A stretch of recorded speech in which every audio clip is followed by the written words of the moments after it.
Two technologies that we're working on. Number one, we're talking to a certain company that has a live video via satellite. Live video via satellite. These satellites are not your typical satellites. These satellites are the small satellites that flies lower than the bigger satellites.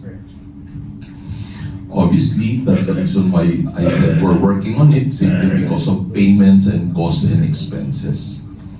So obviously, I want you to understand on a third page basis. Can you bring me there, Jaiben?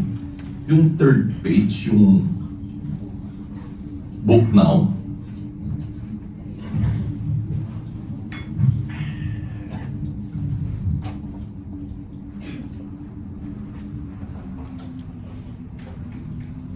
Yung book now, after ng book now, pupunta na yan sa website nyo. Okay? So, mariredirect na. So, Oo, kaya nga wala na kami doon. Ibig sabihin, kapag napunta na yan sa site nyo, bahala ka na. syempre. So you can write things whatever, whichever you want to do. Why? I am not addressing 100% because of the roadmap. Your immediate concern, because our number one problem is napili ka ba? Eh kung hindi ka napili, useless pag-usapan to eh. Tama? In short, the first punch is what we are after. If we lose that first punch, sorry ka na lang. Kahit anong ganda ng kontrata mo, kahit anong... Wala na. Tapos na ang boxing. Exactly. Therefore, hindi masabi ni Jaiben, pero meron na kaming services. Una, yung paglalagay ng automation ng billboard. Pangalawa, yung paglalagay ng video cam sa mga billboards. And pangatlo, yung services ng satellite. Okay? Kaya nga sabi ko sa inyo, the roadmap is quite long and big. Pero doon tayo papunta. Ibig sabihin, ang problem kasi is our community works with manana habit.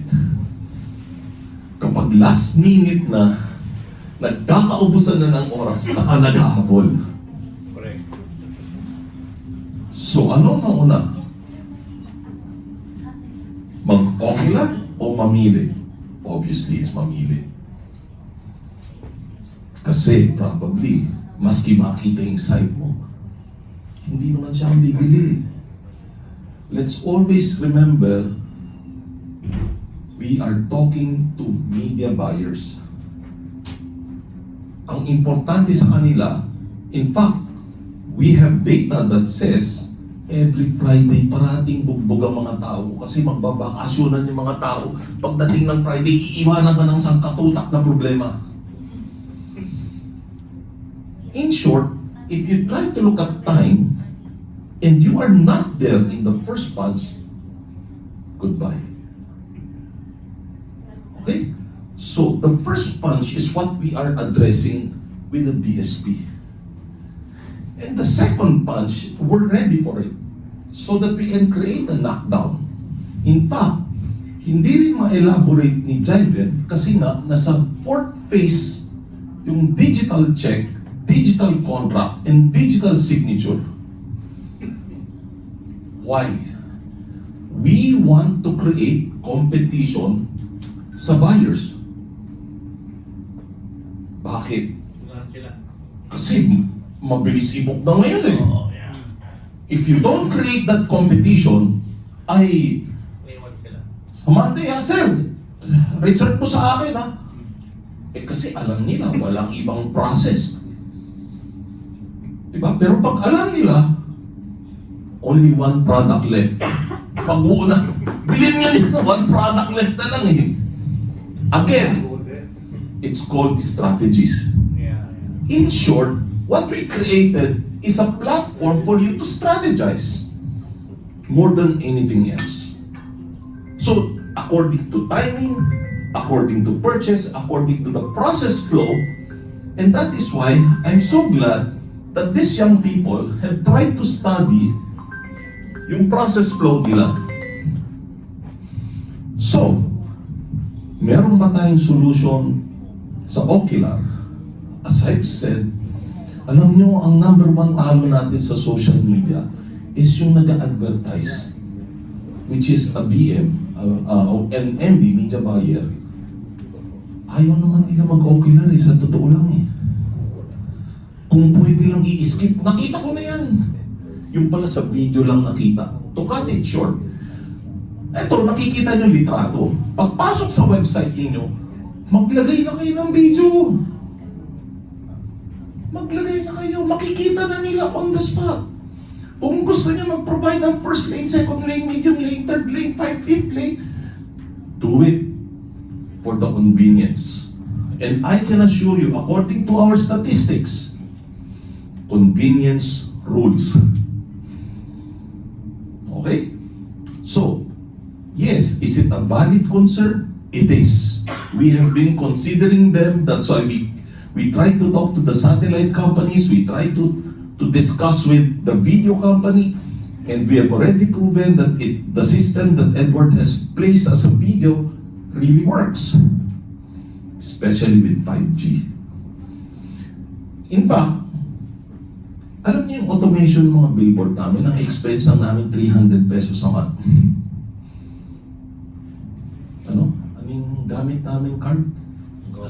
Gomo. Kumuha lang kami ng Gomo. Kasi ang strategy is trigger signal. Hindi data ang ipinapasok namin. Kapag trigger signal, ang mura, hindi namin nauubos sa 3 buwan yung Gomo. That means, kung 300 pesos ang bili namin, naubos on the 3rd month, practically you're spending 100 pesos per month just to make sure that magkano savings ko. Yung tao hindi na pupunta. Tapos kapag nagreklamo yung client, ay, check namin. O sige, on ko na. Natutuwa yung client. Sa telepono, pipindutin namin. Naka-on na? Oo. Sabi niya, gusto niya 5 o'clock. So, in short, hindi siya bulletproof. However, we look at priorities and how a fight can be won ahead of the others. So, if he booked it, kasi meron level of communication. Ang problem sa market natin, ang CE, ang tingin nila, quotation. Pero dear gentlemen and ladies, don't forget, CE is not valid under the law. Yes. Correct. Yes. And quotation is. Basta bisa. Yeah, and that is why our partners in the industry would only like to release CE for us.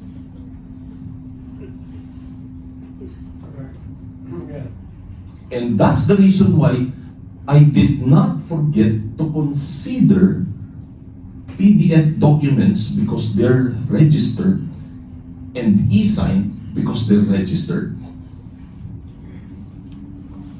Okay? If they want to feed on the ignorance of the supplier in terms of CE binibigay namin Di pumayag. Pagkatapos nung kinancel, marami na kaming ganon. Wala kang kalaban-laban. Kawawa tayo. Dapat booking memo. Diba? Booking order with signature. That's exactly what we are trying to address. However, basta't yung digital contract, believe me, hindi nila babasahin yun. Sa sign yun. Tapos meron na kayong reference that is legally binding. Okay? So, Again, that's what I meant by strategy. Yung unang salvo ang importante. Ma'am Nori, baka kalabitin kayo ng ASCOT at ubos na yung oras natin. Just tell them, run the meter for me. Okay? So, in short, guys, yung tanong ni partner natin is what this meeting is all about. Na-address ba natin yun? O meron pa akong babaguhin sa contract dito sa application na to para ma-address natin yun? O kung ano pa man yung mga factors na gusto natin i-consider. That being said, the more question you have, it's better for OHAP because at least now you would understand, ma'am, bakit hindi ko inimbitahan ng agency? Kasi ma-offend sila kapag sinabi kong, binuking kong, CE is not legally binding. Magagalit sila sa akin. Diba? But in this case, mga kabaro ko ang kausap ko at this point. In that we did not consider them, we are considering them on a fair playing field. Okay? So, yun. Ang para sa akin, ilang beses na rin kaming nagpaikot-ikot. Tapos, each time na magpapaikot kami ng client, nagpapa-car wash pa ako, overall cleaning para mabango yung loob ng sasakyan. Ang daming expenses, ang daming cost. Pero, kapag meron na tayong video na naka-roll doon, at least meron na siyang 80% view of what he or she will see in actual life. So, yun yung point of view. And kung wala pa kayong CRM, we are giving it for free. That alone is already a savings of 300,000 minimum. And that is what I meant by para itong dream na to matuloy, we must be ready to digitize your group if you need the help. If not, may magandang question. Can we link with other companies like Moving Walls? Yes! Yes, that's what I meant by co-opetition. Kung ikaw ay naka-register na kay Moving Walls, magre-register. Yes, no problem. Diba? Pagka meron kang Lazada, meron ka rin Shopee. Kapag may Shopee ka, meron ka rin Lazada. Well and fine, the more the merrier.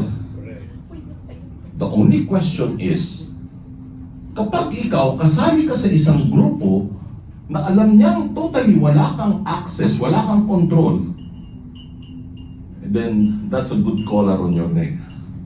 Pero kapag alam ni Shopee na nasa Lazada ka rin, ay, hindi ka niya basta lalagyan ng collar sa leeg.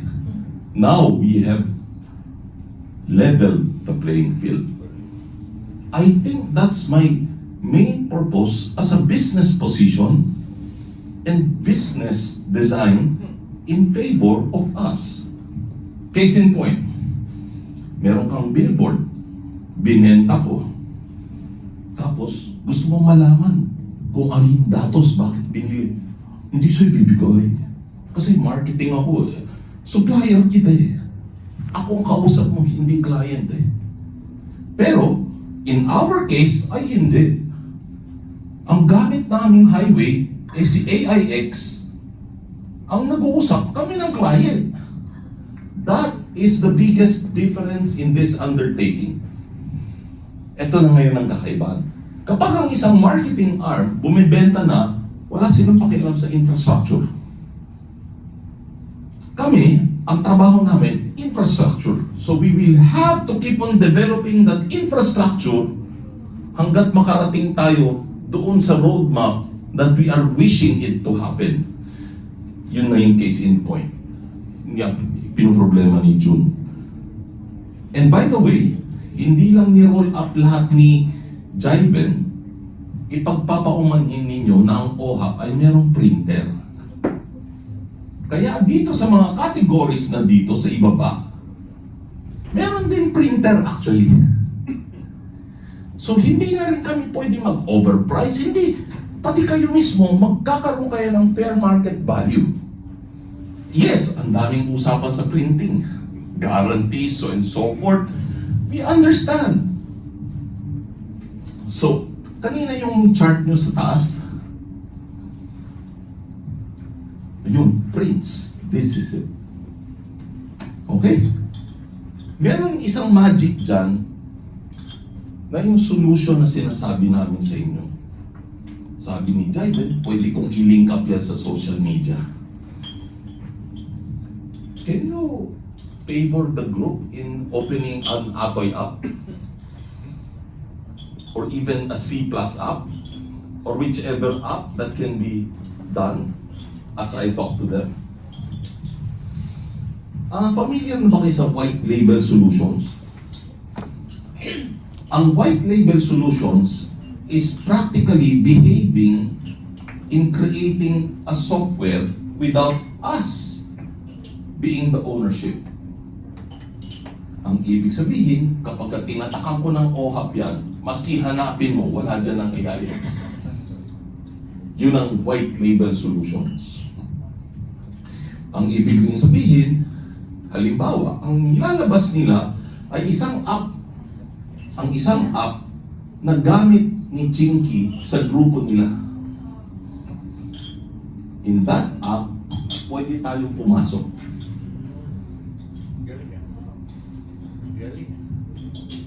Bakit pwede akong pumasok? Kasi libre.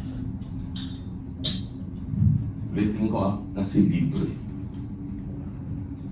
Tapos, yung reviews, ito yung community namin, development, na hindi nyo pa alam. Kaya nga, mahihirapan silang sumagot. Ako lang yung may permit to answer. Kapag ka meron nag-review sa community ni Chinky, they're paid. They're paid. So meaning to say, hindi lang billboard ngayon ang binibenta nyo. You're literally selling data as well.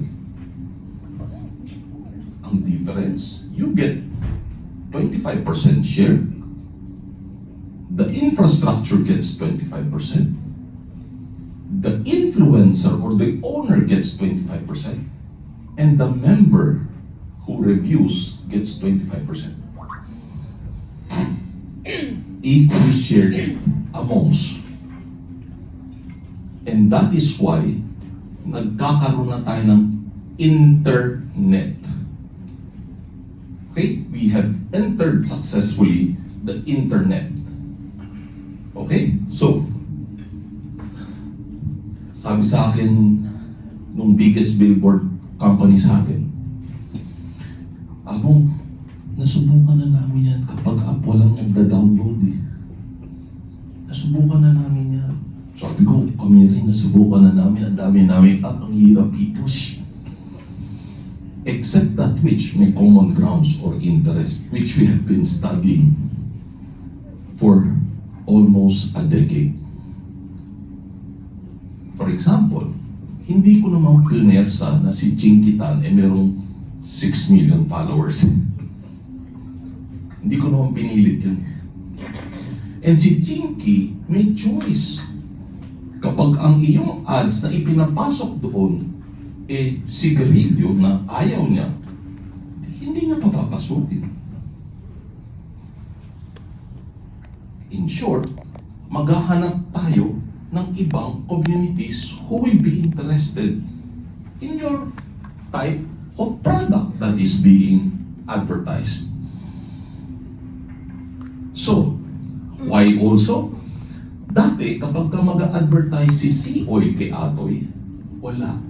Paano ko mag-advertise ko? Nagre-reklamo si Atoy, sabi nga, wala puros gulong lang binibayad sa akin Abang, may walang bayad-bayad. Sabi ko, siyempre, wala ka namang medium. Hindi sa Facebook ko, sa YouTube ko, ikaw lang nakakakita nun, hindi ilalabas ng YouTube yung ang gusto ni YouTube. Sa kanila mag-advertise si C-Oil, tapos, manonood sa program mo, ayaw nilang direkta sa'yo. Ayaw nila. Kaya nga, ikaw, akala mo sikat ka, ang dami. Yung pala pinadala sa Africa yung iyong messages, kaya ang dami ng feedback, akala mo gumagana. Puros kalokohan nangyayari ngayon. Ang daming kalokohan. And that is what I meant by level 4. Okay? I must admit, meron din kaming mga nagawa na isang popular food chain. Ganun din. Umabot kami ng 5.2 million views. Galing. Pero siyempre, bilang nasa social media business, alam ko rin kung paano pinaparating sa ganong amount. Pero, nakakakonsyensya. Nakakakonsyensya. Kasi, hindi warm bodies. Ang masama, tinatanggap eh. Tinatanggap eh. Okay, so, kaya nga, as I've said, hindi dahil sa gusto man natin manloko, we still create 4 levels of audienceship, and that will give us enough fighting chance for us to tell the competing sides that we can take a blow, but we can also knock you out. Okay? At saka, besides, kaya nga, hanggang 3 months na lang tayo, Darwin, kasi nga, pang ano na lang tayo, pang pakita, tapos ang follow through lahat, social media na. Wala, sabit tayo. And kung akala ninyo babalik yung sigla, I doubt. I doubt. Tapos yung compelling company is selling us by the minute. Cost per minute. Yun na ngayon ang pinapasok sa mga clients. Cost per minute. So forget your static billboards. Again, not unless meron ka na static billboard, meron ka bang social data. Now that will change the game. Knockdown at palagay ko yun. Kasi kapag katulad nga, nagulat si Meta sa amin, paano kami nakapag-raise ng ganong karami? Data. Sabi ko, secret. Kasi, sabi nga ni Hammer, meron kaming technology, halimbawa, itong baso, itatago namin. Pag tinago namin itong baso, itong puwet, nilagay namin sa Quezon City. Itong leeg, nilagay namin sa Manila. Ito, nilagay namin sa Makati. Subukan mong hanapin. Maghanapan tayo. Okay, so, in short, napakalaking tulong internally, and kung anong vulnerability na sinasabi ko sa inyo, huwag niyong kalimutan. Kung sino man ang digital arm na kausap niyo, you want to make sure that he also has a security system. Otherwise, wala. Okay? Guys, I think we might have to end. Miss Nori is clocking me. And guys, kung meron man kayong question, we have an, we call it an onboarding team. But if you have questions, we can forward it because ang next dito is a private meeting na natin. Yes. Yung private meeting na yun, doon natin i-detalya kung ano yung gusto ninyo na ilalagay ko. Okay? And thank you so much. Thank you for the team. Guys, hard work. They have not yet slept, but again, thank you so much. Especially for our VIPs who have attended.